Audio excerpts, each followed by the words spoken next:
고요한 밤, 주님의 평안이 당신의 삶에 가득하기를 기도합니다. 여기는 지혜의 말씀이 샘솟는 곳, 성경 지혜 채널입니다. 하루의 무거운 짐을 내려놓고 잠시 주님의 품에 안겨 쉼을 얻는 이 시간, 하나님의 음성이 당신의 가장 깊은 곳을 어루만져 주시기를 소망합니다.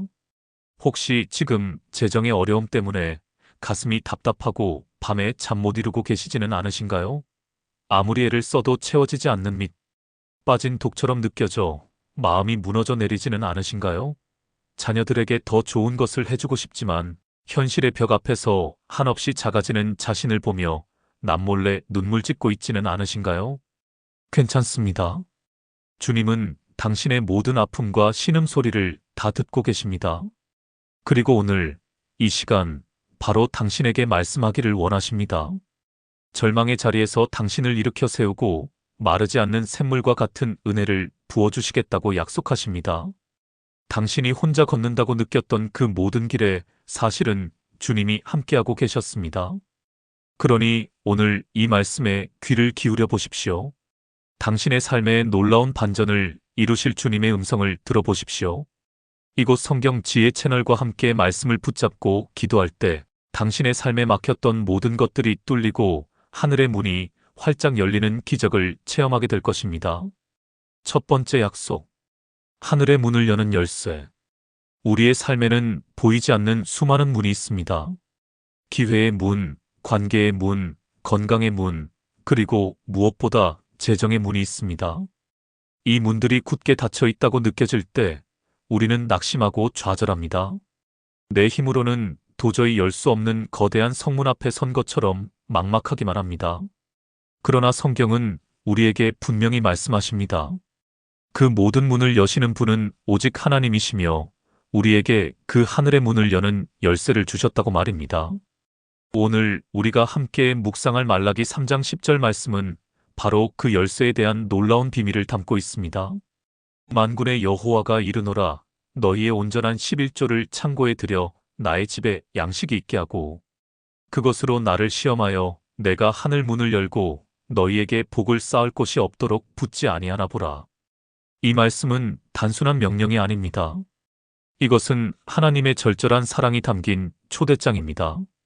나를 시험하여 보라고 말씀하시는 이 구절에서 우리는 하나님의 자신감을 엿볼 수 있습니다. 세상의 그 어떤 신도, 그 어떤 존재도 감히 자신을 시험해 보라고 말하지 못합니다. 오직 천지를 창조하시고 모든 것의 주관자 되시는 우리 하나님만이 하실 수 있는 약속입니다. 여기서 시험하다라는 말은 하나님을 의심하고 떠보라는 뜻이 결코 아닙니다. 이것은 나의 신실함을 한번 경험해 보아라.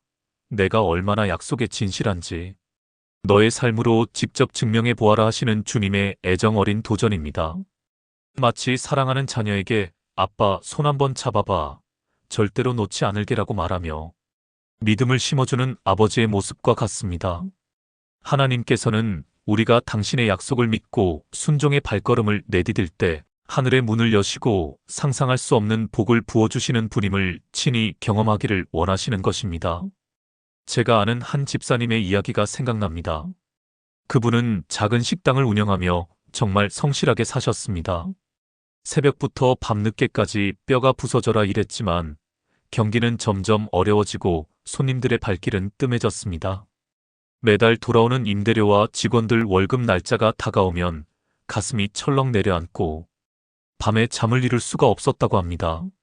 그러던 어느 날 이 말라기 3장 10절 말씀을 붙들고 눈물로 기도했습니다. 하나님, 제게는 아무런 힘이 없습니다. 이제 주님만 의지합니다.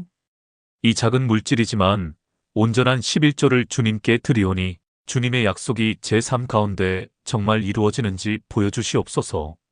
주님이 살아계심을 제 눈으로 보게 하여 주시옵소서. 그렇게 믿음으로 결단하고 순종했을 때 놀라운 일이 벌어지기 시작했습니다. 처음에는 아주 작은 변화였습니다. 단골 손님 한 분이 친구들을 데려와 식당을 칭찬하기 시작했고 그 소문이 인터넷을 통해 퍼져나가기 시작했습니다. 한 번도 해본 적 없는 음식 배달 주문이 갑자기 밀려 들어오고 생각지도 못했던 단체 예약 손님들이 찾아왔습니다. 불과 몇 달 만에 식당은 손님들로 문전성시를 이루었고 이전과는 비교할 수 없는 재정의 회복을 경험하게 되었습니다. 그 집사님은 눈물을 흘리며 이렇게 간증했습니다. 저는 그저 말씀에 순종했을 뿐인데 하나님께서 하늘의 문을 여시고 제 삶에 복을 쏟아부어 주셨습니다. 하나님은 정말로 살아계십니다. 사랑하는 성도 여러분, 당신의 삶에도 닫힌 문이 있습니까? 재정의 문제로 고통받고 있습니까? 오늘 이 시간 말라기 3장 10절의 약속을 굳게 붙드시기 바랍니다. 하나님을 시험해 보십시오. 당신의 믿음을 들여보십시오. 당신의 순종을 보여드리십시오. 그때 당신의 삶에도 하늘의 문이 활짝 열리고 쌓을 곳이 없도록 부어주시는 하나님의 놀라운 축복이 임하게 될 것입니다. 당신의 눈으로 하나님의 살아계심을 목격하게 될 것입니다. 두 번째 약속, 메뚜기로부터의 보호. 하나님께서 하늘의 문을 여시고 복을 부어주시는 것에서 그치지 않으십니다. 그분은 우리가 받은 복을 온전히 누릴 수 있도록 지켜주시고 보호하시는 분입니다. 이어지는 말라기 3장 11절 말씀은 우리에게 또 하나의 놀라운 약속을 보여줍니다. 만군의 여호와가 이르노라, 내가 너희를 위하여 메뚜기를 금하여 너희 토지 소산을 먹어 없애지 못하게 하며 너희 밭의 포도나무 열매가 기한 전에 떨어지지 않게 하리니. 고대 농경 사회에서 메뚜기 떼는 그야말로 재앙이었습니다. 수억 마리의 메뚜기가 한번 휩쓸고 지나가면 애써 가꾼 모든 곡식과 열매가 순식간에 사라져버립니다. 밤낮으로 흘린 땀과 수고가 한순간에 물거품이 되는 것입니다. 아무리 풍성한 수확을 예상했더라도 메뚜기 떼 앞에서는 속수무책이었습니다. 성경에서 메뚜기는 우리의 재물을 좀먹고 우리의 수고를 헛되게 만드는 모든 방해 세력을 상징합니다. 오늘날 우리 삶의 메뚜기는 무엇일까요? 그것은 갑작스러운 질병일 수 있습니다. 병원비로 인해 애써 모은 재산이 순식간에 사라지는 경험을 하기도 합니다. 예상치 못한 사고일 수도 있습니다. 한순간의 사고로 인해 차량 수리비나 합의금으로 큰돈이 나가기도 합니다. 자녀의 문제일 수도 있고 사업에 예기치 못한 위기일 수도 있습니다. 마치 밑 빠진 독에 물을 붓는 것처럼 아무리 벌어도 돈이 모이지 않고 계속해서 새어나가는 구멍이 있다면 그것이 바로 영적인 메뚜기가 우리의 삶을 공격하고 있다는 증거일 수 있습니다. 그런데 하나님께서는 약속하십니다. 내가 너희를 위하여 메뚜기를 금하여. 이 얼마나 든든하고 감사한 약속입니까? 우리가 하나님의 것을 구별하여 드릴 때 하나님께서 친히 우리의 재산을 지키는 파수꾼이 되어 주시겠다는 것입니다. 보이지 않는 손으로 우리의 재정, 주위에 보호막을 쳐주셔서 악한 영이 우리의 수고를 헛되게 만들지 못하도록 막아주시겠다는 약속입니다. 황충이라고도 번역되는 이 메뚜기는 우리의 재물을 삼키는 어둠의 세력입니다.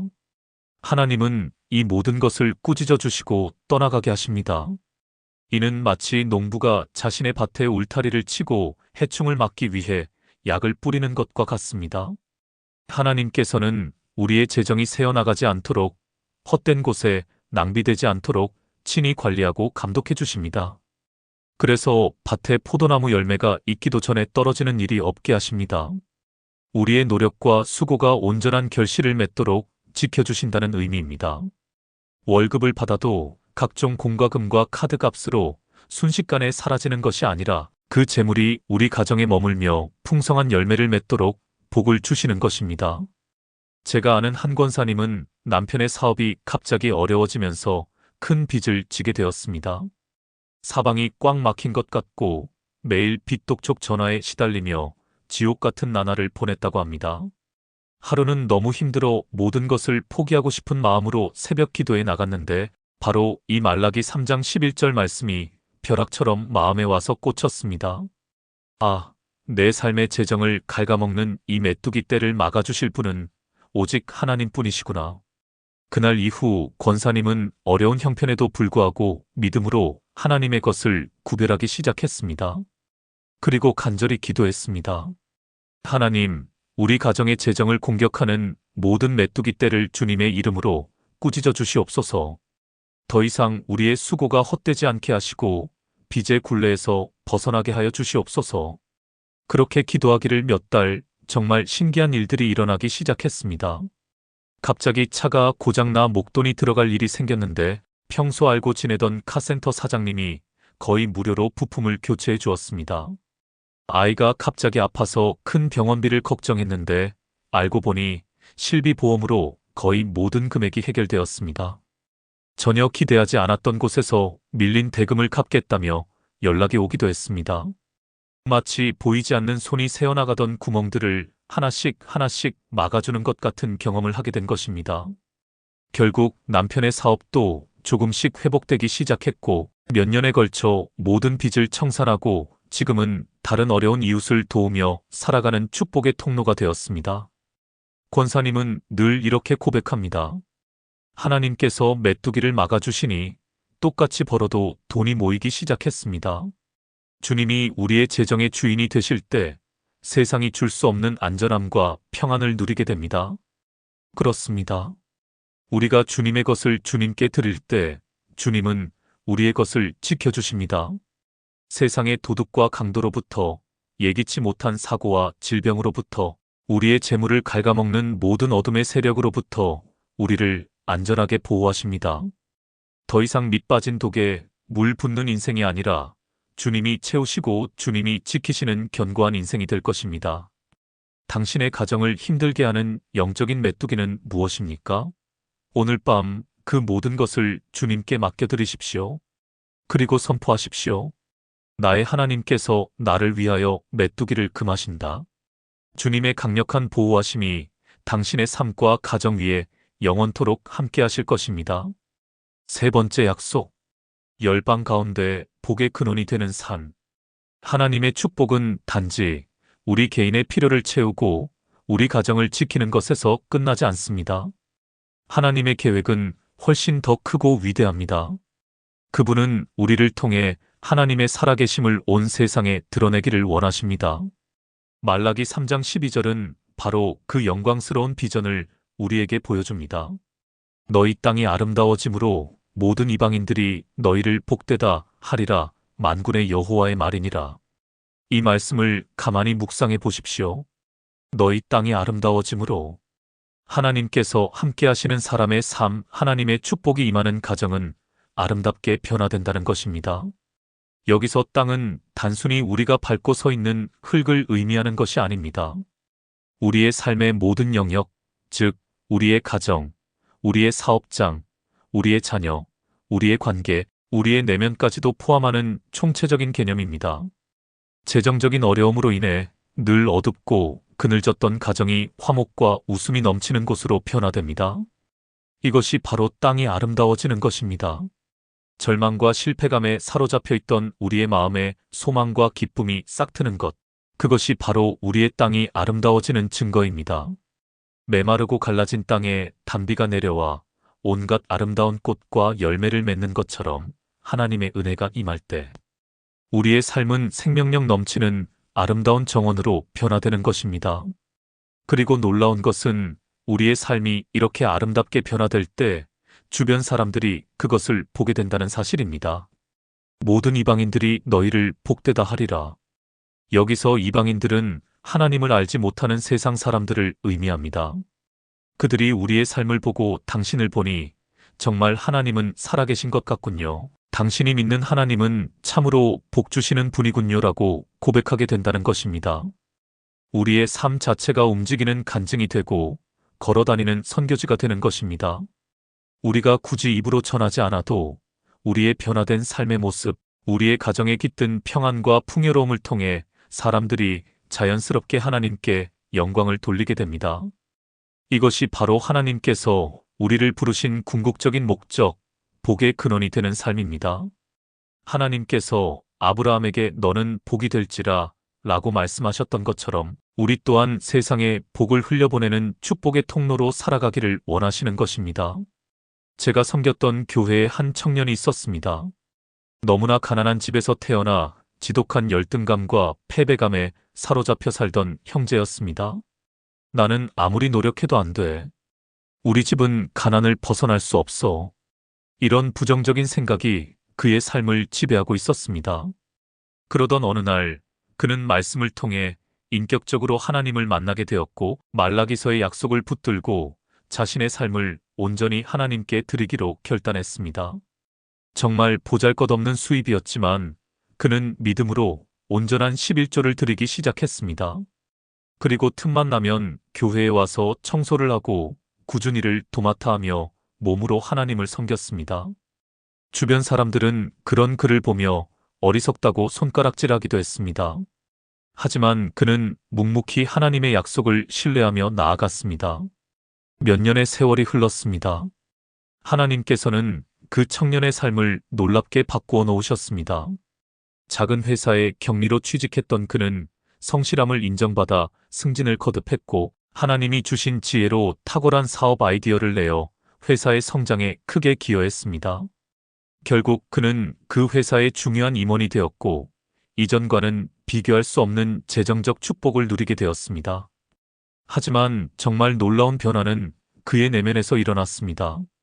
과거의 어둡고 패배감에 젖어 있던 모습은 온데간데 없이 그는 늘 자신감과 기쁨이 넘치는 사람으로 변화되었습니다. 그는 자신이 받은 축복을 결코 자기만을 위해 사용하지 않았습니다. 교회의 어려운 이웃을 돕고 선교사님들을 후원하며 가난한 학생들에게 장학금을 지원하는 일에 앞장섰습니다. 그의 삶을 통해 수많은 사람이 위로를 얻고 도전을 받았습니다. 어느 날 과거에 그를 손가락질했던 한 친구가 찾아와 이렇게 말했습니다. 내 모습을 보니 정말 하나님은 살아계신 것 같다. 나도 내가 믿는 그 하나님을 믿고 싶다. 그 청년의 아름답게 변화된 삶이 그 어떤 웅변보다도 더 강력하게 하나님의 살아계심을 증거한 것입니다. 그의 삶 자체가 너희 땅이 아름다워짐으로 모든 이방인들이 너희를 복되다 하리라는 말씀의 성취가 된 것입니다. 사랑하는 성도 여러분, 하나님은 당신의 삶 또한 이처럼 아름답게 빚어가기를 원하십니다. 당신을 통해 당신의 가정이, 당신의 직장이, 당신이 속한 공동체가 복을 받기를 원하십니다. 그리고 마침내 당신을 알던 모든 사람이 당신의 삶을 통해 하나님께 영광을 돌리게 되기를 간절히 바라고 계십니다. 지금 당신의 삶이 아무리 척박하고 황무지와 같을지라도 오늘 하나님의 약속의 말씀을 붙드십시오. 믿음으로 순종의 씨앗을 심으십시오. 그리할 때 주님께서 당신의 삶을 가장 아름다운 정원으로 가꾸어 주실 것입니다. 당신을 통해 수많은 영혼이 주님께 돌아오는 놀라운 역사가 시작될 것입니다. 네 번째 약속. 관계가 축복의 뿌리입니다. 우리가 오늘 나누는 말라기의 말씀은 자칫 오해하기 쉽습니다. 마치 하나님과 거래를 하는 것처럼 내가 이만큼 드렸으니 하나님은 이만큼 채워주셔야 한다는 식의 기복적인 신앙으로 흐를 위험이 있기 때문입니다. 그러나 성경이 말하는 축복의 원리는 결코 그런 차가운 거래 관계가 아닙니다. 모든 축복의 근원은 하나님과의 깊고 친밀한 사랑의 관계에서부터 흘러나옵니다. 온전한 11조는 단순히 수입의 10분의 1을 계산하여 드리는 행위를 넘어섭니다. 그것은 내 모든 소유의 주인이 하나님이심을 고백하는 믿음의 표현입니다. 내 손에 쥐어진 모든 것이 나의 노력과 능력으로 얻은 것이 아니라 하나님의 은혜로 말미암았음을 인정하는 겸손의 표시입니다. 이 고백이 바로 하나님을 기쁘시게 하는 것입니다. 잠언 3장 9절과 10절은 이렇게 말씀합니다. 내 재물과 내 소산물의 처음 익은 열매로 여호와를 공경하라. 그리하면 내 창고가 가득히 차고 내 포도즙 틀에 새 포도즙이 넘치리라. 여기서 처음 익은 열매라는 표현이 참으로 중요합니다. 처음 것은 가장 귀한 것입니다. 가장 먼저 난 것을 구별하여 드린다는 것은 내 삶의 최우선 순위가 바로 하나님께 있음을 보여드리는 것입니다. 세상의 많은 사람들은 먼저 자신의 필요를 다 채우고 세금도 다 내고 쓸 것을 다 쓰고 난 후에 남는 것이 있으면 그것으로 이웃을 돕거나 헌금을 합니다. 그러나 하나님은 우리에게 순서를 바꾸라고 말씀하십니다. 가장 먼저 가장 귀한 것을 구별하여 하나님께 드리라고 하십니다. 이는 하나님께서 우리의 돈이 필요해서가 아닙니다. 하나님은 온 우주의 주인이십니다. 그분은 우리의 마음을 원하십니다. 우리의 삶 전부를 원하십니다. 재물에 대한 우리의 태도를 통해 우리의 마음이 어디에 있는지를 보기를 원하시는 것입니다. 믿음의 조상 아브라함의 삶을 보십시오. 그는 조카 롯을 구하고 위대한 승리를 거두고 돌아오는 길에 살렘 왕 멜기세덱을 만납니다. 그리고 그에게서 얻은 모든 것의 10분의 1을 바칩니다. 누가 시켜서 한 일이 아니었습니다. 율법이 정해지기도 전이었습니다. 그것은 전적으로 자발적인 감사와 경배의 표현이었습니다. 이 모든 승리를 주신 분은 바로 하나님이십니다. 모든 영광을 하나님께 올려드립니다라는 신앙 고백이 담긴 행동이었던 것입니다. 하나님은 아브라함의 그 마음을 받으셨습니다. 그리고 그를 복의 근원으로 삼으셨습니다. 그의 믿음을 보시고 하늘의 별과 같이 바닷가의 모래와 같이 수많은 자손을 약속하셨습니다. 하나님과의 관계가 바로 설 때 물질은 자연스럽게 따라오는 축복의 열매임을 아브라함의 삶이 우리에게 보여주고 있습니다. 우리가 하나님을 온전히 사랑하고 신뢰할 때 하나님은 우리의 필요를 누구보다 잘 아시고 가장 좋은 것으로 채워주시는 분입니다. 제가 아는 한 권사님은 평생을 홀로 자녀들을 키우며 억척스럽게 살아오셨습니다. 시장에서 작은 좌판을 깔고 나무를 팔아 생계를 유지하셨는데 그 삶이 얼마나 고단했겠습니까? 하지만 그분은 아무리 어려워도 주일 성수와 11조 생활만큼은 목숨처럼 지켰다고 합니다. 하루 벌어 하루 먹고 사는 형편의 11조를 뗀다는 것은 정말 쉬운 일이 아니었습니다. 주변에서는 그 돈 아껴서 반찬값이라도 보태라고 핀잔을 주기도 했습니다. 그러던 어느 해 겨울, 낡은 집의 보일러가 그만 터져버리고 말았습니다. 수리비가 수십만 원이 나왔는데 권사님에게는 그 돈이 하늘이 무너지는 것 같은 거금이었습니다. 당장 다음 주에 낼 11조를 모아둔 돈이 전부였습니다. 사탄은 마음속에서 계속 속삭였습니다. 이번 한 번만 그 돈으로 보일러를 고쳐라. 하나님도 이해해 주실 거야. 권사님은 밤새 울면서 기도했습니다. 그리고 결단했습니다. 하나님, 저는 주님과의 약속을 먼저 지키겠습니다. 이 추운 겨울, 저와 아이들을 얼어 죽게 하시지는 않으실 것을 믿습니다. 그리고 주일 아침 권사님은 그 돈을 봉투에 고이 담아 감사 헌금으로 드렸습니다. 마음은 평안했지만 한편으로는 막막했습니다. 그런데 예배를 마치고 집에 돌아오는데 몇 년간 연락이 끊겼던 친척에게서 전화가 한 통 걸려왔습니다. 꿈자리가 뒤숭숭해서 전화를 했다며 별일 없냐고 안부를 묻는 전화였습니다. 권사님은 차마 어려운 사정을 말하지 못하고 괜찮다고만 했는데 그 친척이 대뜸 내가 왜 그런지 모르겠는데 계좌번호 하나만 불러줘봐. 그냥 작은 성이니까 부담 갖지 말고 받아라고 말하는 것이었습니다. 그리고 그날 오후 통장에는 보일러 수리비를 하고도 남을 만큼의 돈이 입금되었습니다. 권사님은 그 자리에 주저앉아 펑펑 울었다고 합니다. 하나님께서 자신의 작은 믿음을 얼마나 귀하게 보시고 이토록 세밀하게 돌보시는지에 대한 감격의 눈물이었습니다. 그 사건 이후 권사님의 믿음은 더욱 견고해졌고 자녀들도 모두 훌륭하게 성장하여 지금은 어머니를 편안히 모시며 행복하게 살고 있습니다. 이 모든 것이 하나님과의 관계를 최우선으로 여겼던 한 여인의 믿음에 대한 하나님의 응답이었습니다. 사랑하는 성도 여러분, 당신의 마음은 어디를 향하고 있습니까? 재물을 더 사랑하십니까? 아니면 재물을 주신 하나님을 더 사랑하십니까? 오늘 당신의 마음의 중심을 하나님께로 온전히 옮기시길 바랍니다. 계산적인 신앙이 아니라 사랑과 감사의 신앙을 회복하시길 바랍니다. 당신이 먼저 그의 나라와 그의 의를 구할 때 이 모든 것을 더하시는 하나님의 신실하심을 반드시 경험하게 될 것입니다. 5번째 약속. 가난의 대물림을 끊어내십니다. 우리 삶에는 눈에 보이지 않는 영적인 흐름이 있습니다. 어떤 가정은 대대로 질병으로 고통받고 어떤 가정은 관계의 어려움이 계속해서 반복됩니다. 그리고 어떤 가정은 아무리 노력해도 벗어나기 힘든 지독한 가난의 사슬에 묶여 있는 것처럼 보입니다. 이것을 우리는 가난의 대물림 또는 가난의 영이라고 부르기도 합니다. 부모 세대의 가난이 자녀 세대에게 그대로 이어지고 그로 인한 절망감과 패배의식이 삶 전체를 지배하는 것입니다. 그러나 예수 그리스도 안에서 우리에게는 이 모든 저주의 사슬을 끊어낼 권세가 주어졌습니다. 그리고 하나님께서는 믿음의 순종을 통해 가난의 대물림을 축복의 대물림으로 바꾸어 주시겠다고 약속하십니다. 우리의 세대에서 믿음으로 온전한 순종의 씨앗을 심을 때 그 열매는 우리 자녀와 손주 세대에 이르기까지 풍성하게 맺히게 되는 것입니다. 성경에서 야곱의 삶은 바로 이 놀라운 반전의 드라마를 보여주는 대표적인 예입니다. 그는 빈손으로 아버지의 집을 떠나 도망치는 신세였습니다. 가진 것이라고는 지팡이 하나뿐이었습니다.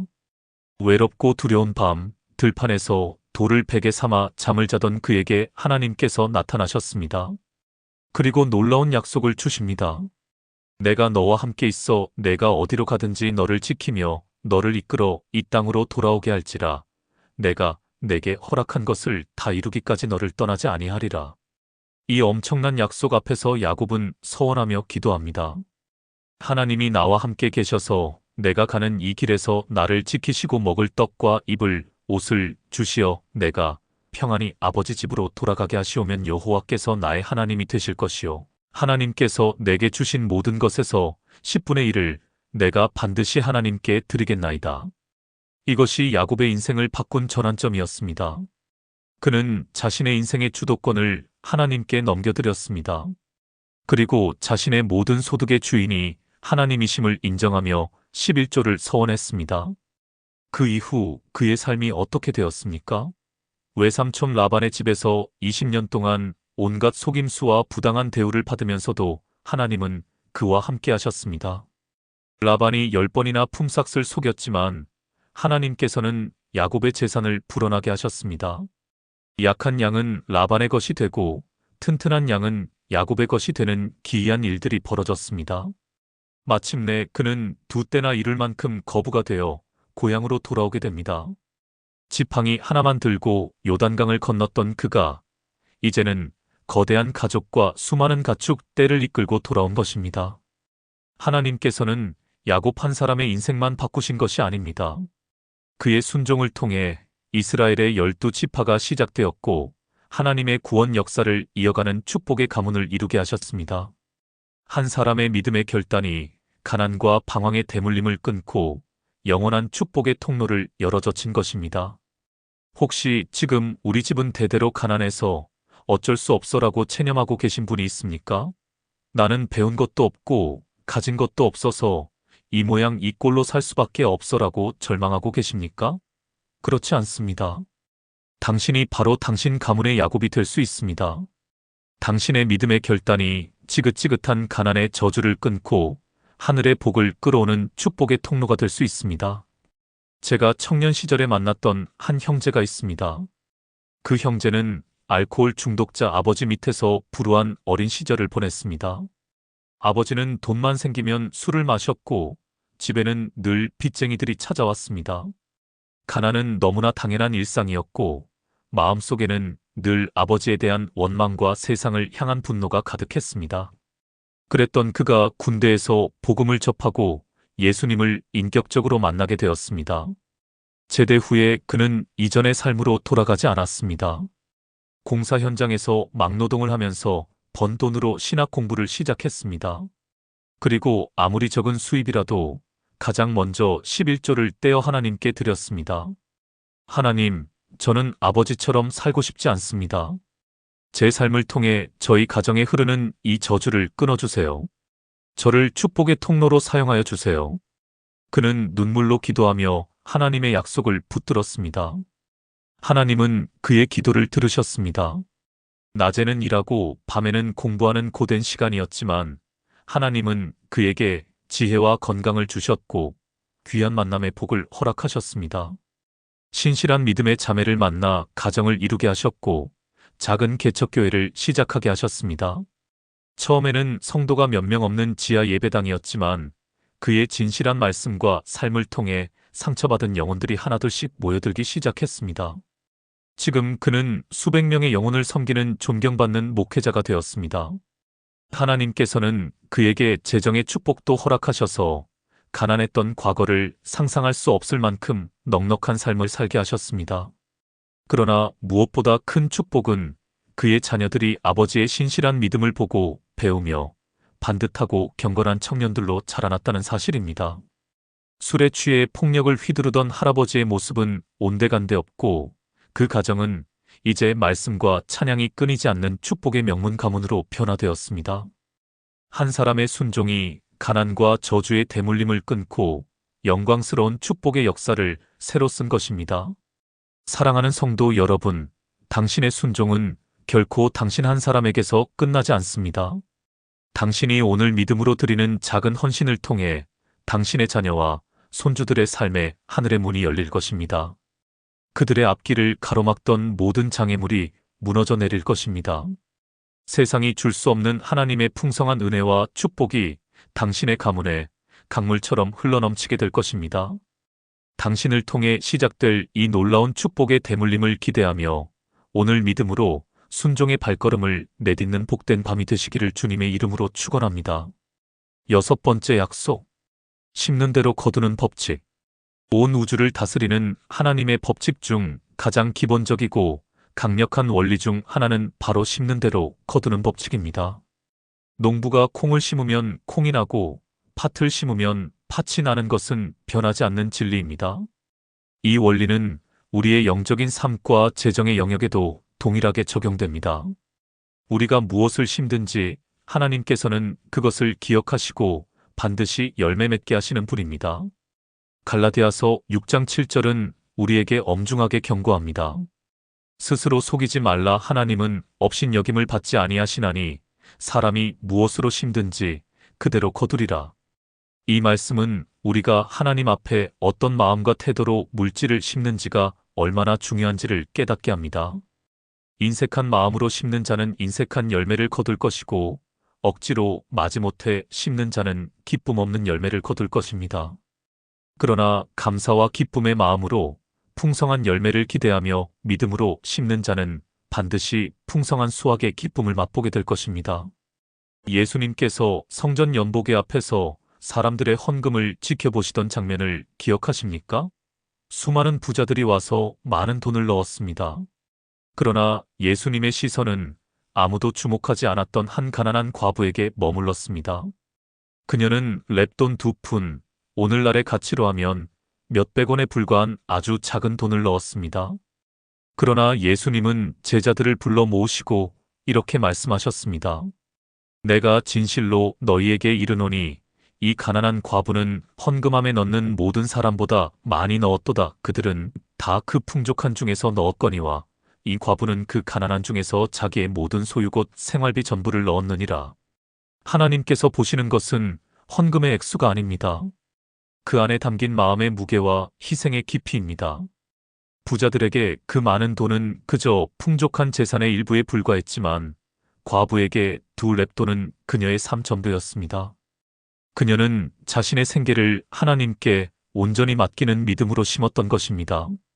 비록 성경에는 그 이후 과부의 삶이 어떻게 되었는지 기록되어 있지 않지만 우리는 확신할 수 있습니다.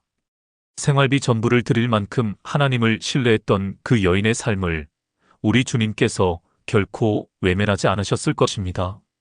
하늘의 창고를 열어 그녀의 모든 필요를 채우시고도 남음이 있도록 부어주셨을 것입니다. 하나님의 나라는 이처럼 역설의 원리가 지배하는 곳입니다.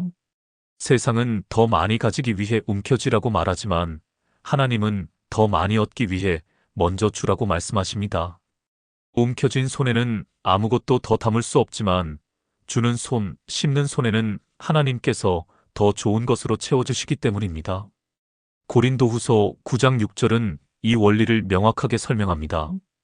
이것이 곧 적게 심는 자는 적게 거두고 많이 심는 자는 많이 거둔다 하는 말이로다. 여기서 많이 심는다는 것은 단순히 액수의 많고 적음을 의미하는 것이 아닙니다. 내게 있는 것 중에서 최선을 다해 기쁨으로 풍성한 마음으로 심는 것을 의미합니다. 제가 아는 한 젊은 부부가 있었습니다. 결혼한 지 얼마 되지 않아 작은 월세방에서 신혼생활을 시작했습니다. 남편의 월급은 두 사람이 생활하기에 너무나 빠듯했고 아내는 아르바이트를 하며 생활비를 보탰습니다. 그런 그들에게 11조는 너무나 큰 부담이었습니다. 머리로는 드려야 한다는 것을 알았지만 막상 월급날이 되면 눈앞의 현실 때문에 망설여졌습니다. 그러던 어느 날 부부는 말씀을 읽다가 심는 대로 거두리라는 구절 앞에서 깊은 도전을 받았습니다. 우리가 지금 가난하다고 해서 믿음까지 가난하게 살아서는 안 되겠다. 비록 작지만 믿음으로 하나님께 먼저 심자. 우리 가정을 책임져 달라고 하나님께 맡겨드리자. 그들은 함께 기도하며 결단했습니다. 그리고 그달부터 두 사람의 수입을 합쳐 온전한 11조를 드리기 시작했습니다. 그런데 정말 신기한 일이 벌어졌습니다. 이전에는 월말이 되면 늘 돈이 부족해서 쩔쩔맸는데 11조를 드리고 난 후부터는 오히려 돈이 남기 시작했습니다. 갑자기 아프거나 돈 들어갈 일이 눈에 띄게 줄어들었고 마트에서 장을 볼 때마다 생각지도 못한 할인 쿠폰이 생기거나 덤으로 물건을 얻는 일이 잦아졌습니다. 마치 하나님께서 보이지 않는 손으로 그들의 재정을 알뜰하게 관리해 주시는 것 같았습니다. 몇 달 후에는 남편이 회사에서 탁월한 성과를 인정받아 특별 보너스를 받게 되었습니다. 그 보너스는 부부가 몇 달치 11조로 드렸던 금액보다 훨씬 큰 액수였습니다. 부부는 서로를 부둥켜 안고 감사의 눈물을 흘렸습니다. 하나님은 정말로 살아계셔. 우리가 믿음으로 심었더니 30배, 60배, 100배의 열매로 갚아주시는구나. 그 경험을 통해 부부의 믿음은 더욱 단단해졌고 그들은 받는 축복에 머무르지 않고 더 어려운 이웃과 선교지를 향해 심는 삶을 실천하기 시작했습니다. 지금 그들은 비록 큰 부자는 아닐지라도 늘 감사와 기쁨이 넘치는 마음의 부자로 살아가고 있습니다.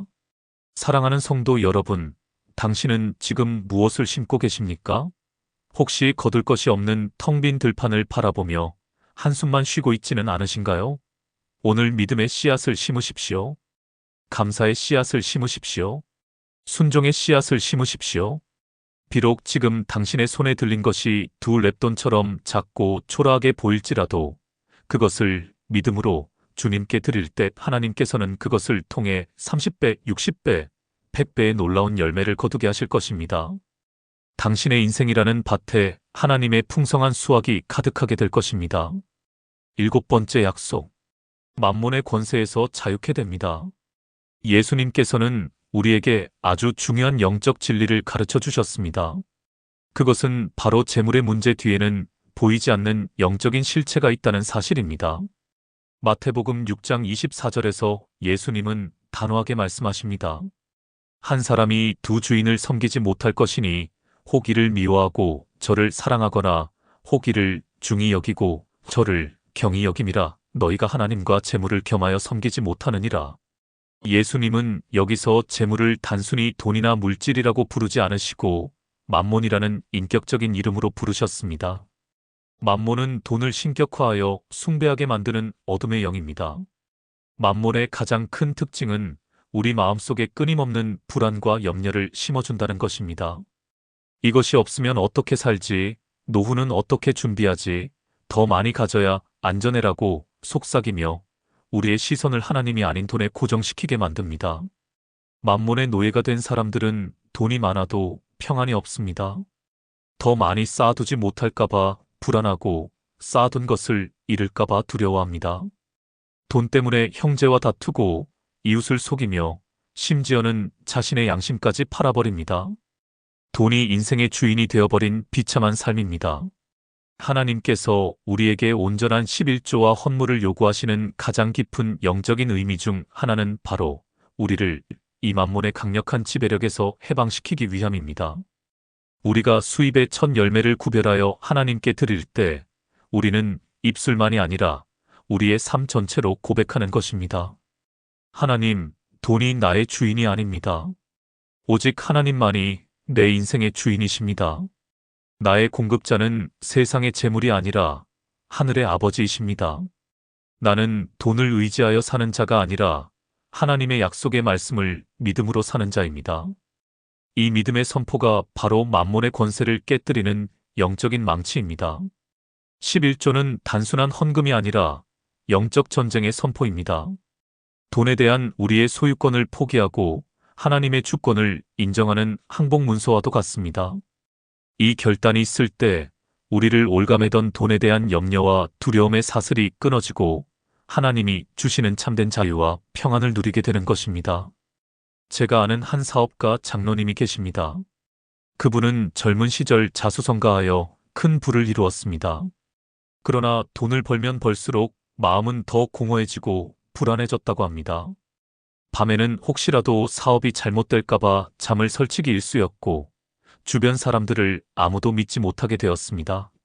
돈이 그에게 안정감을 주는 것이 아니라 오히려 거대한 감옥이 되어버린 것입니다. 그러던 어느 날 그는 사업에 큰 위기를 맞게 되었습니다.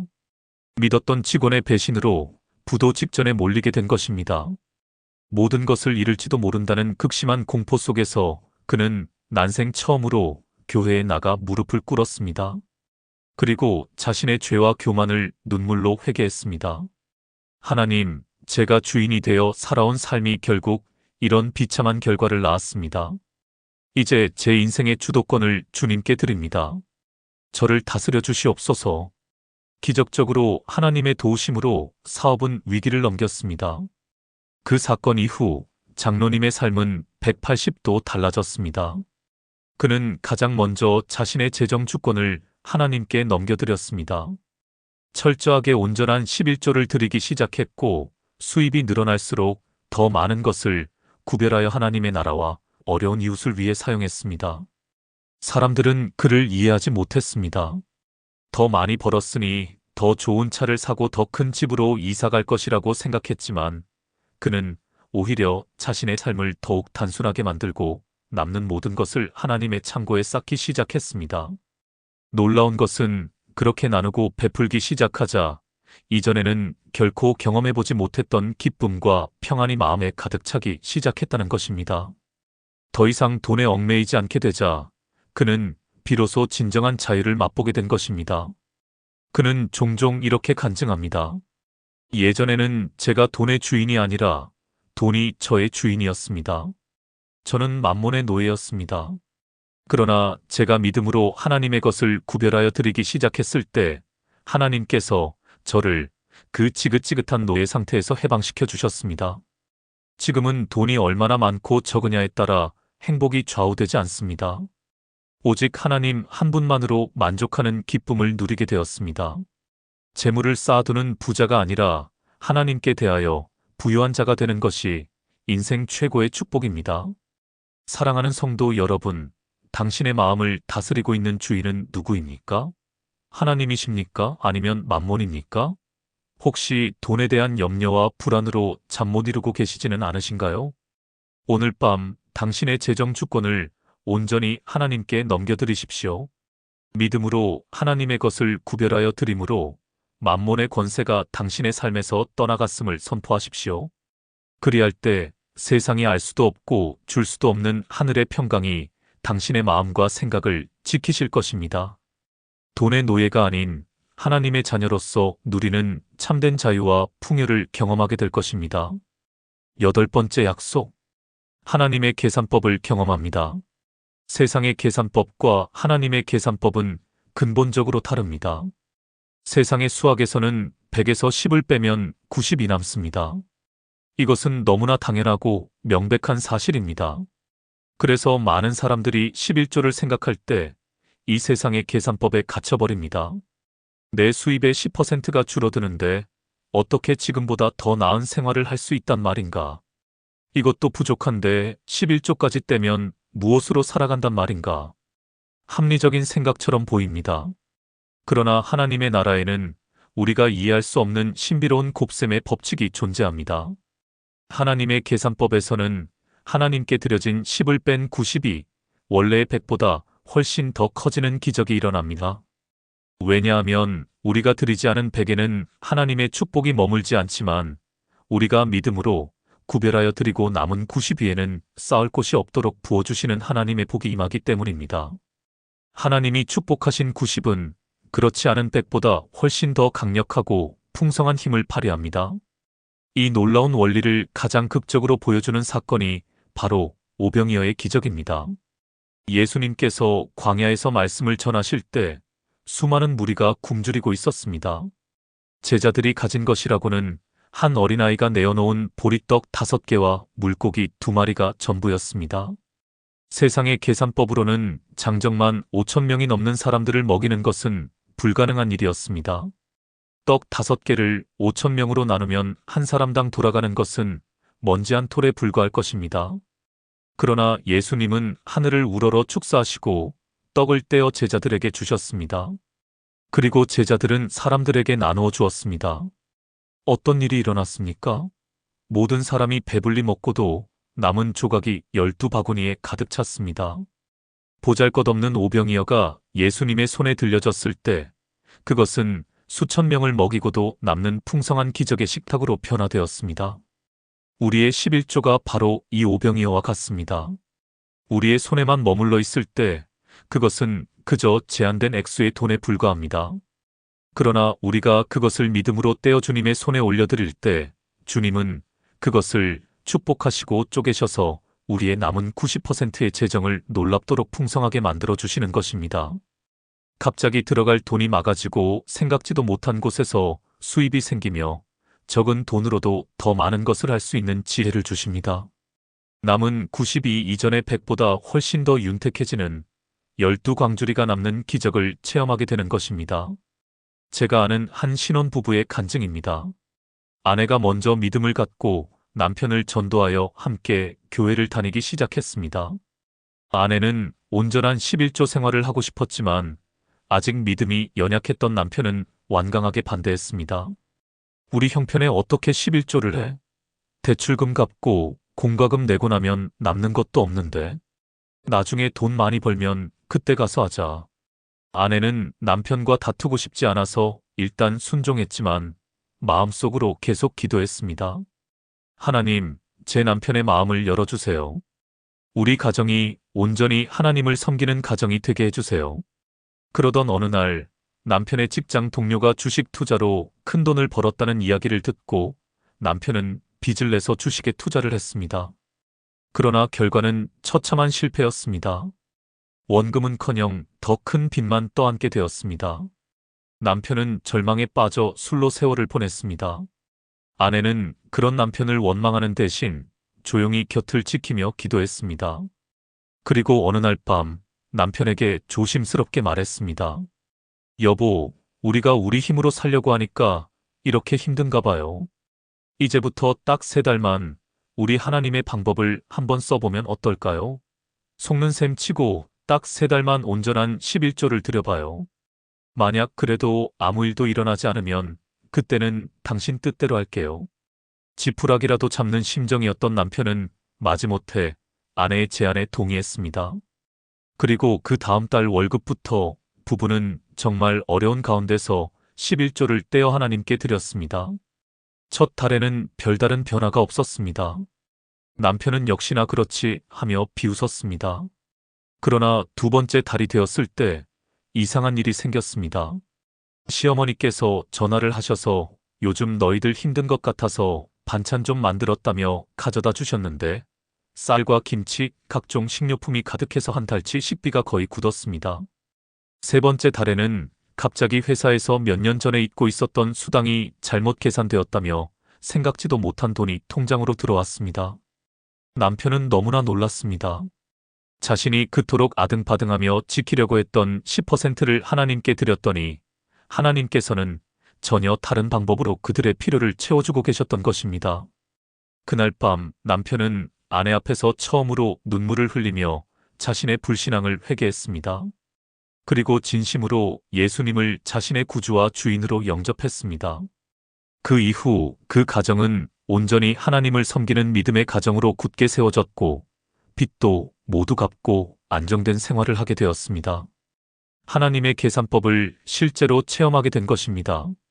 사랑하는 성도 여러분, 세상의 계산법에 당신의 믿음을 가두지 마십시오. 당신의 이성과 경험을 뛰어넘어 일하시는 하나님의 능력을 신뢰하십시오. 당신의 오병이어를 주님께 드리십시오. 그리할 때 당신의 삶에도 모든 사람이 배불리 먹고 12광주리가 남는 풍성함의 기적이 임할 것입니다. 당신의 남은 90%를 이전의 100%보다 훨씬 더 복되고 윤택하게 만드시는 하나님의 신비로운 계산법을 날마다 체험하며 살게 되실 것입니다. 9번째 약속. 근심이 사라지고 기쁨이 넘칩니다. 세상 사람들은 돈이 많으면 행복할 것이라고 믿습니다. 더 많은 것을 소유하고 더 높은 곳에 올라가면 모든 근심 걱정이 사라지고 기쁨만이 가득할 것이라고 생각합니다. 그러나 우리는 주변에서 너무나 많은 반대의 경우를 봅니다. 재산 때문에 가족이 뿔뿔이 흩어지고 돈을 지키기 위해 밤낮으로 전전긍긍하며 더 큰 부를 쌓기 위해 건강과 관계를 모두 잃어버리는 사람들의 이야기를 흔히 듣습니다. 재물이 결코 우리에게 참된 기쁨과 평안을 보장해주지 못한다는 강력한 증거입니다. 오히려 성경은 우리에게 역설적인 진리를 가르칩니다. 참된 기쁨은 소유에서 오는 것이 아니라 나눔에서 온다고 말입니다. 하나님께 드리고 이웃과 함께 나눌 때 세상이 줄 수 없는 하늘의 기쁨이 우리 마음에 샘솟듯 채워진다고 약속합니다. 온전한 11조와 헌물 생활은 바로 이 기쁨을 누리는 가장 구체적인 훈련입니다. 사도 바울은 마게도냐 교인들의 헌신을 칭찬하며 이렇게 기록했습니다. 환난의 많은 시련 가운데서 그들의 넘치는 기쁨과 극심한 가난이 그들의 풍성한 연보를 넘치도록 하게 하였느니라. 이 얼마나 놀라운 말씀입니까?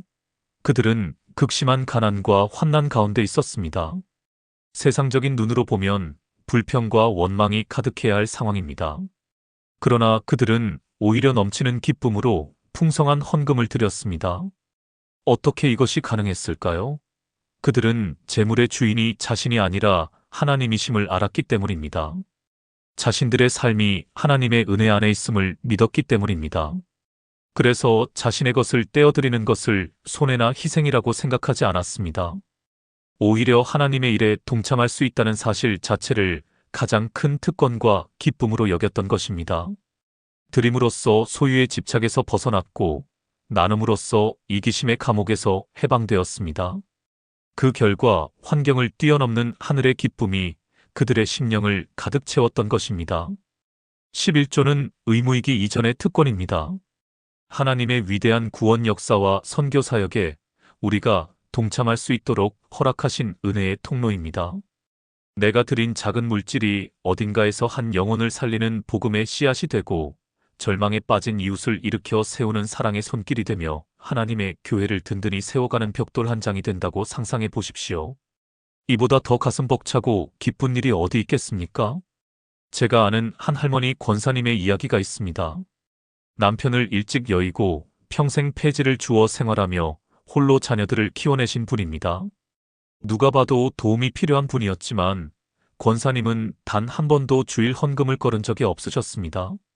꼬깃꼬깃한 1,000원짜리 몇 장을 정성껏 헌금 봉투에 담아드리는 그 모습은 보는 이들의 마음을 숙연하게 만들었습니다. 하루는 젊은 전도사님이 조심스럽게 권사님께 여쭈었습니다. 권사님, 이렇게 힘드신데 헌금까지 하시는 게 부담스럽지 않으세요? 권사님은 그냥 받으셔야 할 분 같은데요. 그러자 권사님은 환하게 웃으시며 이렇게 대답하셨습니다. 전도사님, 무슨 그런 섭섭한 말씀을. 내가 이 나이에도 건강하게 움직여서 주님 전에 드릴 것이 있다는 게 얼마나 감사한 일인데요. 이 돈은 내 돈이 아니라 하나님이 잠시 나한테 맡겨주신 거예요.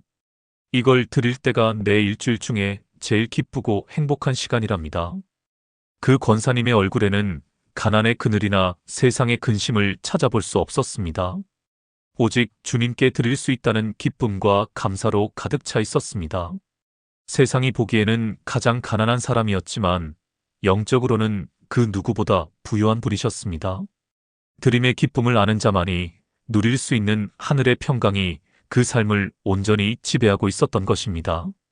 사랑하는 성도 여러분, 혹시 재물에 대한 걱정과 근심이 당신의 마음을 무겁게 누르고 있습니까?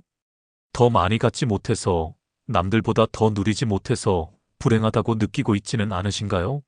오늘 그 무거운 짐을 주님 앞에 내려놓으십시오. 그리고 믿음으로 드리는 삶을 시작해 보십시오. 하나님께 드리고 이웃에게 나누어 보십시오. 그때 당신의 마음을 짓누르던 근심의 먹구름은 거치고 세상이 결코 빼앗아갈 수 없는 하늘의 기쁨과 감사의 햇살이 당신의 영혼을 환하게 비추게 될 것입니다. 10번째 약속. 가장 좋은 것을 예비하시는 하나님. 우리가 하나님의 약속을 믿고 순종의 길을 걸어갈 때 때로는 즉각적인 응답이 보이지 않을 수도 있습니다. 오히려 상황이 더 어려워지는 것처럼 느껴질 때도 있습니다. 그때 우리는 의심하고 흔들리기 쉽습니다. 정말로 하나님이 살아계실까? 내 기도를 듣고 계시긴 하는 걸까? 그러나 바로 그 시간이 우리의 믿음이 연단되고 하나님의 더 크고 놀라운 계획이 준비되는 시간임을 기억해야 합니다. 하나님은 결코 우리를 잊지 않으십니다. 그분은 우리의 모든 순종과 헌신을 기억하고 계십니다. 그리고 가장 완벽한 때에 가장 좋은 방법으로 우리에게 갚아주시는 신실하신 분입니다. 아브라함이 아들 이삭을 번제로 바치라는 도저히 이해할 수 없는 명령에 순종하여 모리아 산에 올랐을 때의 이야기를 생각해 보십시오. 그는 자신의 가장 소중한 것, 미래의 모든 약속이 담긴 독자 이삭을 포기할 준비가 되어 있었습니다. 그가 칼을 들어 아들을 내려치려는 바로 그 순간 하나님께서 다급하게 그의 이름을 부르시며 멈추게 하셨습니다. 그리고 말씀하셨습니다. 내가 내 아들 내 독자까지도 내게 아끼지 아니하였으니 내가 이제야 내가 하나님을 경외하는 줄을 아노라. 하나님은 아브라함의 순종을 받으셨습니다. 그리고 그를 위해 이미 순양 한 마리를 예비해 두셨습니다. 아브라함은 그 땅 이름을 여호와 이레라고 불렀습니다. 여호와께서 준비하신다는 뜻입니다. 우리가 믿음으로 온전한 11조를 드릴 때 우리는 영적인 모리아 산에 오르는 것과 같습니다. 당장 눈앞의 필요와 안정을 포기하고 보이지 않는 하나님을 신뢰하는 믿음의 결단을 드리는 것입니다. 그때 하나님께서는 우리의 마음을 보십니다. 내가 돈을 더 사랑하는가, 나를 더 사랑하는가? 이 시험을 믿음으로 통과할 때 하나님께서는 우리를 위해 예비해 두신 여호와 일의 축복을 나타내 보여주십니다. 우리가 상상하지도 못했던 방법으로 길을 여시고 우리의 모든 필요를 채우시며 이전보다 훨씬 더 큰 복으로 함께 하시는 것입니다. 제가 아는 한 집사님은 남편의 사업 실패로 하루아침에 길거리에 나앉게 되었습니다. 사방을 둘러봐도 도울 사람은 아무도 없었고 어린 아이들을 데리고 찜질방과 친척집을 전전하는 신세가 되었습니다. 절망 속에서 그가 할 수 있는 것은 기도밖에 없었습니다. 그는 새벽마다 교회에 나와 눈물로 부르짖었습니다. 하나님, 저를 이 고통 속에서 건져주세요. 다시 일어설 힘을 주세요. 그러던 중 예전에 알고 지내던 분에게서 연락이 와서 작은 식당의 주방 보조일을 겨우 얻게 되었습니다. 한 달 내내 쉬지 않고 일해서 받은 첫 월급은 식구들이 겨우 한 달을 버틸 수 있는 적은 금액이었습니다. 그러나 그는 그 돈을 받아들고 가장 먼저 교회로 갔습니다. 그리고 온전한 11조를 떼어 감사 헌금으로 드렸습니다. 하나님, 이 모든 것이 주님의 은혜입니다. 저에게 다시 일할 기회를 주셔서 감사합니다. 이 작은 물질을 드리오니 주님께서 친히 저희 가정의 여호와 이레가 되어 주시옵소서. 그의 아내는 그런 남편의 행동을 이해할 수 없었습니다. 당신 제정신이에요? 당장 내일 먹을 쌀도 없는데 그 돈을 헌금하다니요. 그러나 남편은 조용히 아내를 위로했습니다. 여보, 우리가 의지할 분은 하나님밖에 없어. 하나님이 우리를 위해 순양을 준비해 주실 거야. 조금만 더 참고 기다려보자. 그리고 며칠 후 정말 믿을 수 없는 일이 일어났습니다. 그가 일하던 식당의 주인이 갑자기 개인적인 사정으로 가게를 급하게 내놓게 된 것입니다. 주인은 평소 성실하고 정직하게 일하던 그 집사님을 눈여겨보았고 자네가 이 가게를 맡아서 해보면 어떻겠나? 보증금과 월세는 돈 벌어서 천천히 갚게라며 파격적인 제안을 했습니다. 그것은 그야말로 기적이었습니다. 집사님은 눈물을 흘리며 하나님의 은혜에 감사했습니다. 그는 식당을 인수받아 밤낮으로 정직하게 일했고 하나님께서는 그의 사업에 복을 주셨습니다. 손님들의 입소문을 타고 식당은 날마다 번창했고 불과 몇 년 만에 모든 빚을 갚고 이전보다 훨씬 더 안정되고 풍요로운 삶을 살게 되었습니다. 그는 자신의 삶 전체가 여호와 일의 연속이었다고 고백합니다. 가장 절망적인 순간에 믿음으로 순종했을 때 하나님께서는 상상할 수 없는 가장 좋은 것으로 예비하고 계셨던 것입니다. 사랑하는 성도 여러분, 지금 혹시 어두운 터널을 지나고 계십니까? 순종의 대가가 너무나 커 보여서 망설이고 있습니까? 두려워하지 마십시오. 당신이 순종의 칼을 높이 들 때 하나님은 이미 당신을 위한 순양을 준비하고 계십니다. 당신의 믿음을 보시고 가장 좋은 길로 인도하실 것입니다.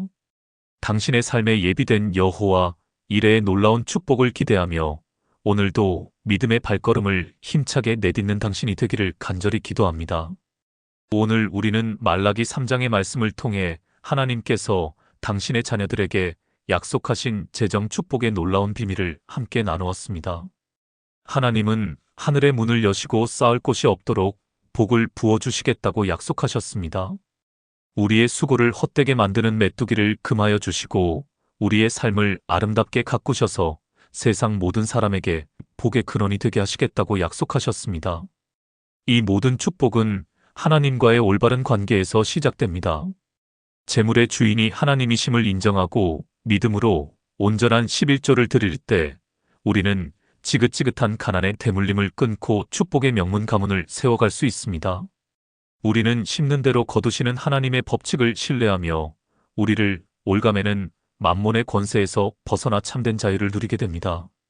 세상의 계산법을 뛰어넘는 하나님의 놀라운 곱셈의 법칙을 체험하고 소유가 아닌 나눔을 통해 하늘의 참된 기쁨을 맛보게 될 것입니다. 그리고 마침내 우리를 위해 가장 좋은 것을 예비하시는 여호와 이레의 하나님을 만나게 될 것입니다. 이것이 바로 오늘 하나님께서 당신에게 주시는 약속의 말씀입니다. 이 약속을 굳게 붙드시기 바랍니다. 이제 우리 함께 기도하겠습니다. 사랑과 은혜가 풍성하신 하나님 아버지, 오늘 저희에게 재정 축복의 비밀을 가르쳐 주시니 참으로 감사합니다. 세상의 염려와 두려움에 갇혀 주님의 약속을 잊고 살았던 저희의 연약함을 용서하여 주시옵소서. 이제 저희의 마음과 삶의 주인이 오직 하나님 한 분이심을 고백합니다. 저희를 만몬의 노예 상태에서 해방시켜 주시고 하나님 자녀로서 누리는 참된 자유와 풍요를 경험하게 하여 주시옵소서. 믿음으로 온전한 순종의 씨앗을 심는 모든 가정 위에 하늘의 문을 활짝 열어 주시옵소서. 쌓을 곳이 없도록 채우시는 하나님의 부유함을 경험하게 하시고 재정을 공격하는 모든 어둠의 메뚜기 떼를 주님의 이름으로 꾸짖어 떠나가게 하여 주시옵소서. 빚의 굴레에서 고통받는 자녀들을 긍휼히 여기사속히 모든 부채에서 자유케 되는 기적을 베풀어 주시옵소서. 그리하여 저희의 삶이 아름답게 변화되어 하나님을 알지 못하는 이들에게 살아계신 하나님의 증거가 되게 하여 주시옵소서. 움켜쥐는 인생이 아니라 나누고 베푸는 복의 통로로 사용하여 주시옵소서. 오늘 밤 주님의 말씀을 듣는 모든 심령과 가정 위에 하늘의 신령한 복과 땅에 기름진 복이 넘치도록 부어주실 줄 믿고 감사드리며 우리를 구원하신 예수 그리스도의 이름으로 간절히 기도드립니다. 아멘. 이 말씀의 은혜를 삶으로 경험하고 계신 분이라면 댓글에 아멘으로 화답해 주십시오. 당신의 아멘 고백 위에 하나님의 놀라운 역사가 시작될 것입니다. 주변에 나와 같이 힘든 시간을 보내는 이들에게 이 영상을 공유하여 주님의 위로를 전해 주십시오. 또한 구독과 좋아요를 누르시면 주님의 은혜가 담긴 새로운 영상을 더 빨리 받아보실 수 있습니다. 하나님의 은혜가 여러분의 가정에 가득하기를 기도합니다. 시청해 주셔서 진심으로 감사드립니다.